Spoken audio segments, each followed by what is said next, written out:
The sanitary condition at the special ward of the Accra Psychiatric Hospital, the last time I visited, was one that no human being should be made to live in, let alone persons who are battling mental health. Every inch of the bathrooms was covered with grime and filth, and the stench emanating from the toilets was strong enough to make one's stomach churn.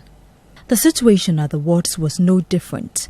Apart from the fact that the beds were woefully inadequate, the few beds available were infested with bedbugs and other insects, making habitation unbearable.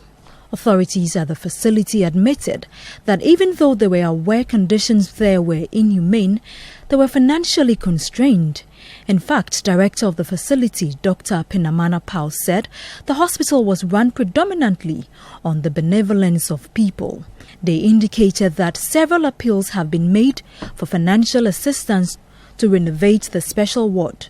Today, however, was a special day as the hospital, after several years, inaugurates the renovated special ward. The director of the facility, Dr. Pinaman Apau, said the renovation will improve the healthcare delivery at the facility. We renovated the toilet and the bathroom facility, and that actually, I can say, cost about, it was about 90,000 Ghana cedis that we did. We've actually tore down the bathroom that was there, the bathroom and the toilet, and then we rebuilt. But these ones we built up some walls, put in some nets, put in ceilings, and so on, and the floors. So can you say that all the works that needed to be done is now complete, or there are still more that needs to be done?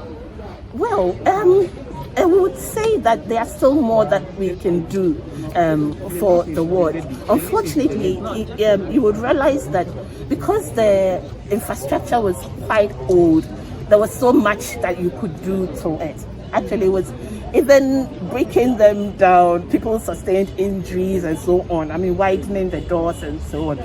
So what the facility is looking at is if government will tear down this hospital and rebuild the hospital. That's always been our dream.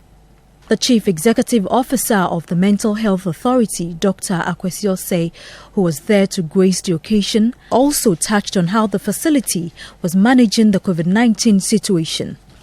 The hospital has done well to maintain relatively COVID-free environment.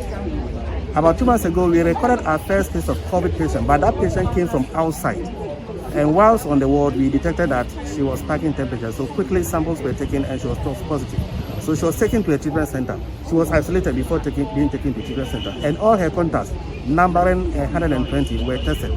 Only one happened to be positive, one out of the 120. So that person was also taken to a treatment center. Since then, strict measures were put in place. So anybody who comes will be taken to an observation ward first for about 2 weeks. And within that time, if you are spiking a little bit, then we tested. And with that, we have detected 3 people who were positive and who, if they had been taken to the ward street, would have infected them. So generally, it's been under control. Reporting from the special ward of the Accra Psychiatric Hospital here in Accra, my name is Nashi Kasiza for Citi News.